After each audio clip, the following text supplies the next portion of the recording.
You posted on your Facebook page this morning or yesterday morning asking people in Evanston, particularly in the black community, right.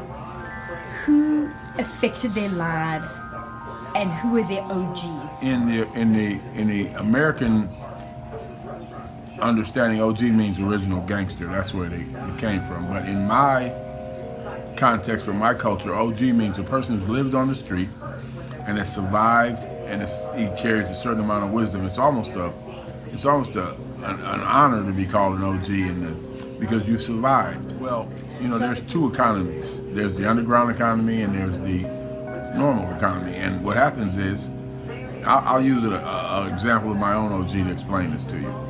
When I started to have trouble in school in my freshman year, I saw that I wasn't going to be able, my intellect did not match up to my grades. So you mean your grades didn't match up to your intellect? My intellect, right.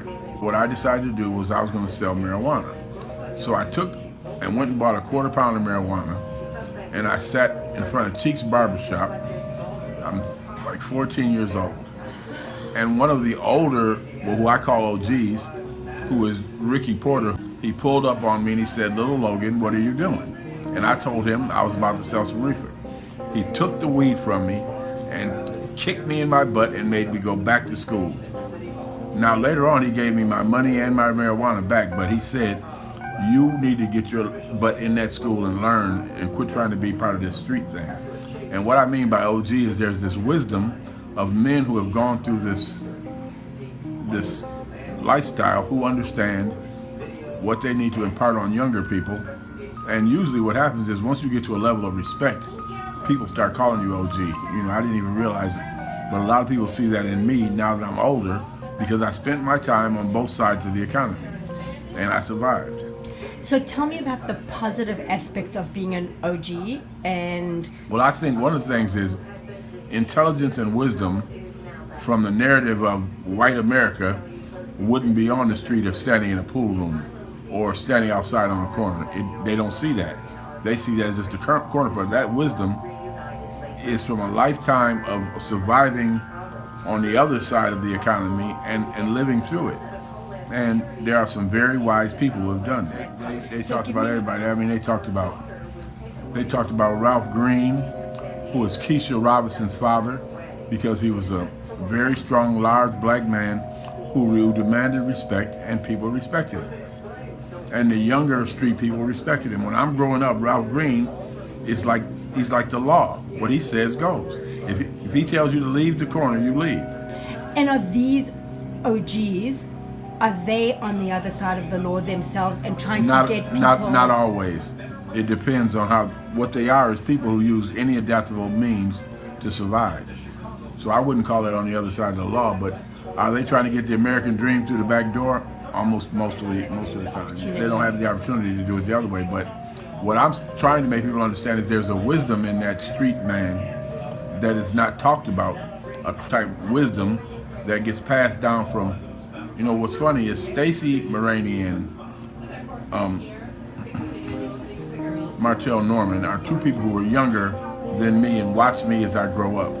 And even now, when they see me, they call me OG. It's just a natural way of doing things. Now, are they considered OGs? Because probably, they both grew up in one way. And probably now they are, yes. Well, you won't know these names because they're neighborhood names, but Larry Perry from the Perry family is a guy who grew up before me, and he always imparted his wisdom to me daily. I lived on Hoagland, he lived on Brown. Every time I came through, he'd say, "Little Logan, let me talk to you." And he'd impart wisdom on me every day. What's really interesting is that OG has a really funny type of connotation in the outside world because they think of it as gangbanger or street person, but really what it is a person who has a certain different type of wisdom, and that wisdom is not validated by the larger world, but it exists and it keeps a lot of us alive. Well, I can probably think of it. I came to the pool room about 17 years old, where the medical center is on Church Street. When I'm a kid, it was a pool room. And I walked into the pool room, and there's a guy named Squeaky who was in there. And I thought because I had played pool in a few places that I was ready. So I don't know if you know this game, but in 9-ball, the game of 9-ball, you shoot 1, 2, 3, 4, 5, 6, 7, 8, 9, and you win money when you sink the 9-ball. Well, I thought I was ready, so I told him to give me extra money balls. So he gave me the 5, the 6, the 7, the 8, and the 9, and then started to run the table. And he took about $200 from me that I had got for summer work. And then he took it from me and he sat me down and said, "Little Logan, here's $50 back." I said, "Why are you giving me this?" He said, "The other was a $150 lesson for you to know that you don't belong here."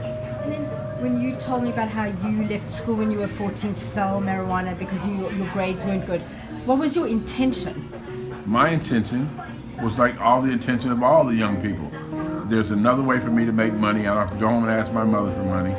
I see people smoking weed everywhere. I know that if I have some, they'll buy it from me. I was trying to create my own little entrepreneurial business. And were you thinking that because you weren't doing well at school, you were going to have to figure out another way? Or? Yes, in a lot of ways. But I also knew that I had seen those who were older than me, how they had gone away from high school. Some of them didn't go to college. Most of them went to Cook County. More went to Cook County than went to college. So I figured I better make myself some money now. And did you worry about getting caught? No, what's really interesting about my own personal life is I'm protected in two different ways. Part of my family is nothing but these street people, and the other part of my family was the Evanston Police Department, so I didn't have that fear. Really interesting. Now, if you read the writings of, when I tell you about this guy, Ricky Porter, when you read, if you go and look up Ricky Porter, like Google his name, you'll get a whole different story than what I'm telling you. But this man cared about me.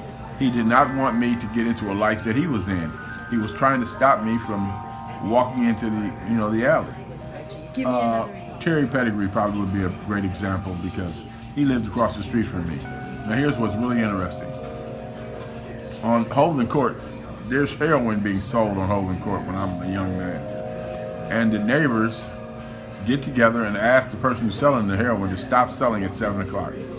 He shuts down, no police shut him down, the neighborhood shuts him down, tells him that he cannot be selling heroin at night. And he doesn't do it. He doesn't sell not another gram because the neighborhood asked him to stop. And it's just that respect of those older people. He knew it, he felt it, just like I felt it. You knew that you couldn't go against the cultural norm. And so the neighborhood was okay with him selling it? It's not that they were okay with it. They understood that he needed to make money like anybody else needed to make money. And there were people who needed the heroin. And there was people who needed the heroin, right. It's capitalism at its best. I hate to say it. But what's really interesting is that the country can put people in jail who are on the lowest end of these economic engines. If you think that some little guy on Church Street is making money on cocaine, my old roommate Al had 2 kilos in his refrigerator when the feds busted him in his house. He got 6 months. I know people who've had 2 rocks in their pocket and got more than 6 months. Al's white, yeah. When everybody was responding to your question, these are Evanston people who have lived in this town for years. When Kevin Clay said something, Kevin Clay is my idea of an OG. He was naming people who are older than him that did the same thing for him. And when they were talking about people like Ralph and these other people, and Goo Thomas. These people are my mother's age, and they did the same thing to the generation above me. And that passed down wisdom. Hopefully, I can stand up to those standards and continue to pass that type of wisdom down because they did a great thing for me. What is the wisdom? Well, here's the wisdom. There's an urban jungle out there. And, there's really truly lion, tigers, and bears. And what this wisdom is to teach you how to navigate your way through the lions, the tigers, and the bears. And to survive it, feed your family, allow you to stay alive, and, don't get killed or don't get put in Cook County jail. And that wisdom is to make you aware of what's around you. So it was more about how to navigate through your own community? My own community and even the white community, because or even riding around at night with marijuana in your car, you're taught you don't do that because you know that the police department at 11 o'clock brings out a lot of police cars, and it's stupid for you to be out there in that nighttime with illegal contraband in your car riding around. It's just dumb. And older street people told you this. You don't do dumb stuff like that. You don't drink in the car because you know you're a black man. You cannot be having a bottle in your car drinking. It's asking for trouble. And is this stuff that you imparted to your own kids and Yes. to other kids around? I imparted this type of wisdom to everybody who came through Family Focus, everybody who I dealt with in community builders. And what about the idea of just, you know, what you're telling me, what you're talking about with the OG sort of Let's call it an urban intellectual, because OG denotes something else. We'll just call it an urban intellectual, a person who understands the nature of the beast that you're working in. I'll give you another example of an OG. Fuzzy Washington was a cop in the Evanston Police Department. He was an OG to me. Now I'll tell you a little story. I was smoking marijuana on Lake Street in the garage, and he pulled up in his police car, and they came up the stairs, and I jumped out. This is when you were a kid? I was 16 or 17 years old. I jumped out. I ran. All I heard was, "Little Logan, I'll be at your house before you get there." And what he was telling me was that there's no sense in me running. I know who you are. I know who you belong to, and I'm going to tell them before you get home. And that's just what he did. When I got home, he was sitting on my porch. So when you talk about, you know, when you were building Buku and you would take drug packets off people to make sure that they didn't get caught because everything had to be on the up and up, was there a message as well? This isn't a good thing to be doing. Well, yes, or just don't get caught doing no, it. it was the message that this is weakening our community. Yes, but I also know that just as people get strung out on the drug, people get strung out on that income, and to cut off that income and tell them, well, now take $10 an hour, try to do the same thing you've been. It's a big ask. So you know, I understood that because I've been in that same situation. The mainstream network does not open its arms and allow you to enter. You know, I consider myself a really smart man, but right now, if you were to ask me what paperwork I can prove my intelligence with, I can't do it. University of Church and Dodge. That's right, the University of Church and Dodge. Right.